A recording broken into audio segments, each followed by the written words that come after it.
Sunday Night Football, one that everyone will be talking about because of just the storyline, but really I don't think it's going to be that close.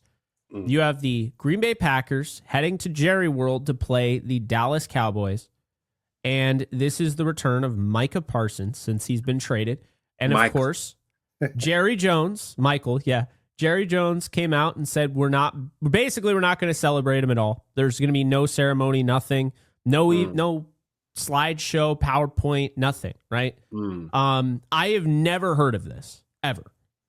I mean, I don't know if you follow that well, but do you remember Isaiah Kiner-Falefa for the New York Yankees? Well, the point is, a lot of people probably don't even know who that is. And the Yankees gave him a, scoreboard memorial type of thing. Yeah. And like he started for them, but like he's not somebody that like everybody knows, right? And they still did that. And I feel like this happens all the time where that you show a guy some love. Like there's nothing wrong with it. You do it before the game. It's not like you already know the result and they beat you up and you hate them and then you have to do it after. It's before the game, right? No. Cowboys aren't doing it. Fans are not happy about it. And we're downright disrespectful.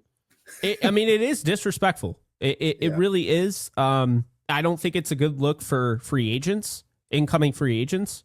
Cam, I don't know about you, but would you want to play for the Dallas Cowboys if, say, you were still playing and you saw the way they treat Parsons on kind of the way out? Like, does that make you want to sign there?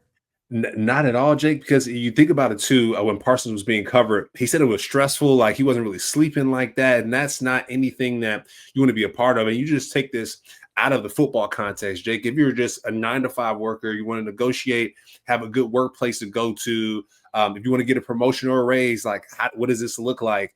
And if you're beefing with your owner and he doesn't respect you, even if you go to a different location, like it's just not a good look, dog. That's bad business.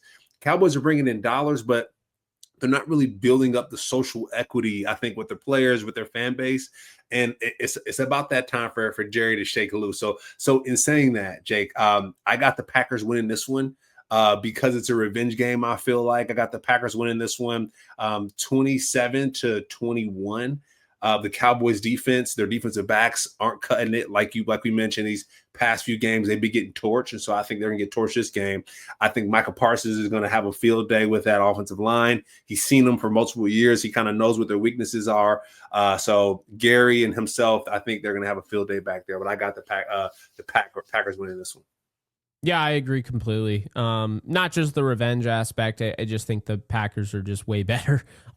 So I think they're going to come in and they're going to have their way. Whatever they want to do. Do they want to pound the rock early on with Josh Jacobs? I think they're going to play with their food, and then I think in the second half you see them kind of emerge and win this game 33-20. I think I mentioned it earlier.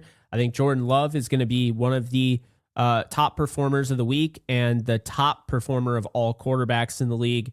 He's got a secondary that just, man, they can make anybody look good. They're not good right now. It is tough for them. Deron Bland is the only one out there that I really like. They're definitely missing Jordan Lewis, who's now in Jacksonville. But because he's in Jacksonville, he can't help him in this one. So, I just think that the defense is going to get to Dak. Dak doesn't have CD. I think he'll do enough to keep them competitive for the first half, and then the Packers roll. So 33-20 is my prediction. I just don't see this one being particularly close at the end. Yeah, we just talk about like the run game. What does the run game look like? I mean, Swift was running all over. Kind of, right? I'm looking at the rushing yards for the Bears. They had 87 versus the Cowboys 121. But Jacobs, I think he's going to get going, like you mentioned. And I think the biggest key to this game would be turnovers. The Cowboys had 4 turnovers against the Bears, my guy. That's not good. So they're gonna they're gonna have to cut down on those turnovers if they want to have some success against the Packers. And what I will say, Jake, is you mentioned Dak Prescott showing up. I think, like you mentioned, he's doing the best that he can do at the end of the day with what he has. And so they're going to have to keep that ball rolling. And you think about just Jamal Williams, he had 56 yards rushing last week, which is okay. Joe Milton stepped in towards the end of the game last week too. So hopefully we don't see too much of Joe Milton. I mean, love the guy, but we want to see Dak back there throwing the football, wheeling and dealing.